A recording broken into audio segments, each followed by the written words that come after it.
Hi friends, this is Chandrasekhar Sharma again. Now we are into the fourth lecture on the series of lecture on grahas that I am trying to, where I am trying to explain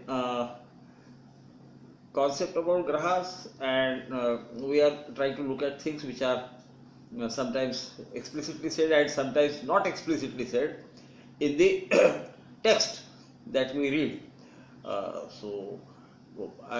Maybe I should remind that this is nothing that is from my side. It is only my interpretation of what the sages have said, and the logic that could be behind the results. Certain attributes are given to those grahas, and we should look at the results that they might give, taking into consideration what has been already said by the sages. So, we shall now look at Mercury, Buddha, the planet which is given the status of prince in the planetary cabinet. As we have seen, Sun is the king, Moon is the queen, Mars is the commander-in-chief of the king's army, and Mercury is the prince in the planetary cabinet. Now we see that if we look at the Rashis and how they are arranged, Mercury's Rashi flank, Sun on one side, that after 5 comes 6, and before 4, that is Cancer, which is ruled by Moon, comes 3, which is Gemini. So this is a family of the king, the queen, and flanked on either side by the prince. So we will try to understand certain things. Now, color of Mercury is given as Priyangu Kalika. See, the Navagraha Stotra says Priyangu Kalika Shamam Rupena Pratimam Budham Saumyam Saumya Guna Poitam Tam Budham Pranamamyaham, which means, oh beautiful Buddha, handsome Buddha who has no compare, you see beauty beyond compare, who has color like the bud of Priyangu plant. Now many a times Priyangu is translated as bud of millet. No, it is not so. It is Calicarpa macropla is the actually the scientific name of that plant. It's a different plant which has green, leaves, somewhat like this background of mine, the green background, slightly darker. That is why it says Priyangu Kalika Shamam. Like the leaves of Kalika, that is buds of Priyangu plant, but on a darker side. Now you can understand the connection between Mercury and emerald. Emerald has precisely that color. To my mind, generally it is a lighter color for Gemini and darker color for Virgo. But this is a matter of opinion, and once we understand the concept behind what is being said or what is being told or what is related to Buddha, it is easier to understand. Now, Buddha has many qualities. See, he rules over 3 doshas. In Ayurveda, there are 3 doshas, 3 humors, which decide the type of disease that a person is likely to attract. And when we look at diseases, we generally look at 6th and 8th house. Additionally, the 3rd and 11th, because they are secondary houses of Roga or Vyadhi, as we have seen in the Bhava lectures. On the 8th and the 6th Bhava, we have seen that. And so what happens is, whenever Buddha comes into picture, generally that disease, if there is a disease indicated and Buddha, that is Mercury, comes into picture, his influence is there or his Rashi is there, that is usually a chronic problem. So if there is a possibility of something like cancer, you will always say somewhere or other Buddha, the Mercury will be influencing the relevant bhava. Uh, so he is called as Tridosha Yukta. He is all pervading. He rules over skin in the human body, and you can see the skin is all over our body. There is no place which is not covered by skin, barring perhaps the nails, but they could also be looked at as a different form of a harder form of skin. And so this is one thing that we should always understand. He has some attributes. Mercury is almost intuitive. He can grasp things very easily. The ability to understand things, to grasp any new thing extremely fast, is part of Buddha's makeup. Now, we also see that he is good at speech. He is a good speaker. He also has a habit of sometimes using words with dual meaning. He is also said to be frivolous, and he is generally dainty. See, people with Gemini Lagna, to my mind, are generally a sort of dainty appearance. Whereas in case of Virgo, I have seen that most of the times they are either too short or too large. So it can vary on both the sides. It has dual nature. It is a dual Rashi, as you all know. He is also, some opine that he is hermaphrodite. See, so because he has dual nature, so he has male and female within himself, as also represented by Mithuna, the Gemini Rashi, whose symbol is a male and a female. And then what we see is that he has a very peculiar habit, and this you will see in Princess or progeny of the very powerful. With Malefic, he gives malefic results. With Benefic, Mercury will give results of a benefic. When he is alone, of course, he is always auspicious. So that is one part of it. Another part that must be understood to understand Buddha in its proper perspective is that aspect of Buddha gives strength to a bhava. We also see that aspect of Guru, that is Jupiter, also strengthens a bhava. So you can see the almost quicksilver-like intellect and knowledge. When they influence a bhava, that bhava gets strength. Its own Lord, of course, will strengthen a bhava by aspect, but there is something different there, which we will sometime talk when we talk about how to interpret charts, if I get time and inclination, and if you people think that I should do that. So, he is being very strong, and he is all pervasive. This pervasion or this pervasive nature of Buddha is also seen while it gives results in its transit. In transit also, what happens is that I am sure, being astrologers, all of you must be knowing this, but it is said that Mars and Sun give their results almost at the point of entry into a Rashi, and their influence is much more powerful in the first 10 degrees. Next 10 degrees are the planets which are most effective in next 10 degrees, that is 10 to 20 degrees, are Jupiter and Venus, whereas Moon and Saturn give their results when they are about to exit a Rashi.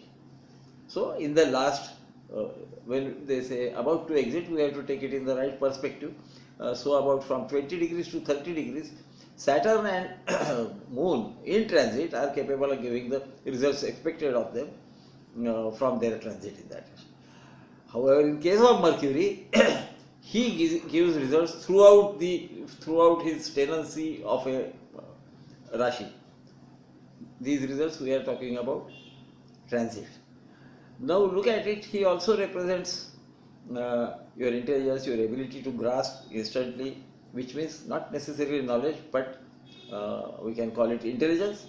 And this intelligence everybody possesses. Even a plant knows that if sun is coming from X side, more sun, more sunlight, the plant will tend to grow in that direction. Even a what you call earthworm knows where to find his feed. He knows he has to dig deep into soil, has to be there when there is moisture, and then he gets the food in the form that he can digest. So, Buddha has an all-pervasive nature. He rules the skin. He is connected with chronic diseases. He is connected with intellect, ability to grasp anything very fast, and he is the, we can call him the arch student. Now, why? There is a, again, mythological stories, how they, sort of, what we can say, converge in Vedic sciences. All those, to my mind, it is the Puranas were written. It was sort of a backward integration of sciences, the 100 sciences which were there. They were told in story form in Puranas. So the young kids who, the practice was to send children from age of 5 to the Gurukula, to the, you can say, residential school run by the Guru, but where, of course, the parents had no entry till the boy completes his graduation after 12 years of course and comes back having become a Pandit.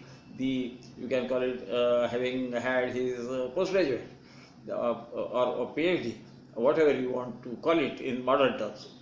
So, the story goes thus. This has also connection with, moon, and moons being lusty. So this is an interesting story. It also in a way tells why Jupiter is able to give good results by his aspects, but wherever the house that he occupies, he may not damage, but he is not able to protect. That is the condition, and which is many a times misunderstood by people, thinking that it is a benefic planet, so why should it damage? It doesn't damage in a way, but it causes some negative in that bhava, in some of the indications of that bhava. We will talk about it in the lecture on Jupiter when we come to it. And we have to understand, the story goes thus. Moon had come to Guru as his student. Being lusty, he seduced Guru's wife, Tara. Again, you will remember the story of, the nakshatras, the constellations being wives of moon, so you can understand. And he eloped with her. Then there was a lot of, gods came and told him to return, and he would not. And there was then naturally the Adi Guru, Lord Shankara. Everybody went to him. He fought with, he was about to start fight with moon, and then Lord Brahma went to moon and advised them, you will be annihilated, don't do that, return Tara. So he returned Tara, wife of Guru, to Guru. Now when she came back, she was pregnant. She delivered a baby, that was Buddha, and looking at it, Guru could understand that this is not her baby, and so his baby. So he asked her point blank. She admitted that it is from moon, but the boy is also called Kumara. So the boy was so brilliant, so intelligent that Guru pardoned everything, so beautiful looking that Guru pardoned all those things, and being extremely intelligent, accepted him as his own son and taught him everything. This is the story. This story tells you many things, that though Guru protects even the Indra, the lord of the gods, he has problem protecting his own, but he doesn't fight, or he doesn't kill, or he doesn't do anything. For some reason or other, there is some problem in the area that he occupies. So we can look at it in that fashion if we want to. Otherwise, we better, my own system is simple. When sages have given a certain exceptions, every rule has exceptions, there has to be an exception, and this perhaps is the exception. There are stories about Shukra, there are stories about Shani and all those things, and I think the sages knew that they are actually planets. Varahamihara even says that, in case of Rahu, that no, they are only shadows. They are called planets. They are not, physical bodies. So don't be under the impression that they did not know. Perhaps the idea was, if you give some human form or form of something that you know to a principle, it becomes very easy to understand why what I can say, why that, or in which manner exactly that particular object or chemical or part of brain is going to act, because those stories tell you something. And that is why I always say it is perhaps the backward integration. Puranas were backward integration of the 100 subjects taught. We can't even, I mean, I have seen youngsters saying if they have got 6 subjects, they say there is a vast course, and the young boys, when they were 5, that is time when memory is good, everything had to be memorized, and one likes tales, the stories. So the stories were told to them, and then as they went ahead, became more mature, they always could correlate this story and what is being taught to them, and to come to a particular conclusion. So this is Buddha. He is extremely intelligent. That is certain. Attractive. See, Buddha in the second house can give good speech. Or you can even say it in this way, that person may be able to talk on any subject, because Buddha has a habit of grasping anything very fast. So he may read 2 pages, understand the background, and can speak well. Some are of the opinion that for an astrologer, a strong Buddha is very necessary, because he is one who speaks. And in ancient time, of course, it was the people used to physically approach the astrologer, sit in front of him, and the astrologers would talk to them or tell them, that is by speech, the prediction. And even now, I am sure many of you will see that some people are good in written prediction and some are good in spoken prediction. I mean, if you observe minutely, you will find that it happens. And that has to do with the position of some. Of course, are of the opinion that Venus is the astrologer, and Venus's position in the second house is supposed to give good astrological abilities. Some say it is third house. So there is huge difference of opinion about it. And we should also remember, before I close, that earlier 3 planets, Sun, Moon and Mars, are each other's friends, natural friends. Now Mercury is in a different group. Now why? Because as you can see from the mythological story, the story goes the way I have told you. And so Buddha, then when he came to know that this guy was my father and he duped his own guru, he was very angry. So Buddha treats Moon as his enemy, whereas Moon treats Buddha as his friend, or at least someone equal to him. So this is the small difference. That is why when Vedas are looked at, I mean, obstruction caused by planets to results of other planets in transit are called Vedas. Then it is said that being father and son, they don't cause Veda to each other, Mercury and Moon. Similarly, Sun and Saturn, as we will see when we go to the story of Saturn and talk about it, are also supposed to be son and father, and they can't cause Veda to each other. They can't obstruct each other's work. So this is how it was always told, and that becomes easy to understand. You may disagree with your father, but you would not resist him point blank, generally. There are exceptions, and we must always understand that this is a science. This is a very high level of statistical science. It has great amount of probability involved, because there are about 1 billion variables that we take into consideration when we analyze a chart. And so, my friends, also remember that being hermaphrodite, many a times Buddha in 5th house or his Rashi in 5th house can indicate birth of twins. It is not a set formula. Please remember this, because whatever we say about X planet or Y planet, the problem always remains. There are, in actual charts that come to you, there might be other planets influence those planets, or the bhavas owned by those planets, or some other bhava lord might be combining with this planet to give you the result. So when we analyze, we have to take all those things into consideration. Buddha rules over skin, as you know. He is also Karaka for maternal uncles and relatives as such. So though normally 6 Bhava Karakas, we consider Mars and Saturn. Parashar of course is only Mars, but Jatak Parijata also gives Saturn the ability to do something about the 6th Bhava, because it is hard work. But in matter of relatives and uncles, and especially maternal uncles, it is Buddha who is the Karaka. This we should always remember.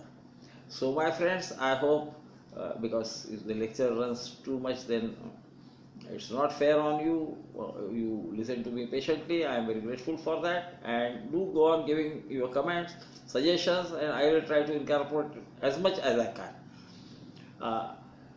You will understand at my age sometimes my voice may go up and down, and so you might not be able to hear something properly, but I try to speak as loud as I can, as nature allows me to. And so if there is something wrong, please bear with me. And so see you at the next lecture, which will be on the next planet in order of weekdays, which is Guru. We are talking about the student here, Buddha. Next will be Guru, Jupiter. Thank you very much.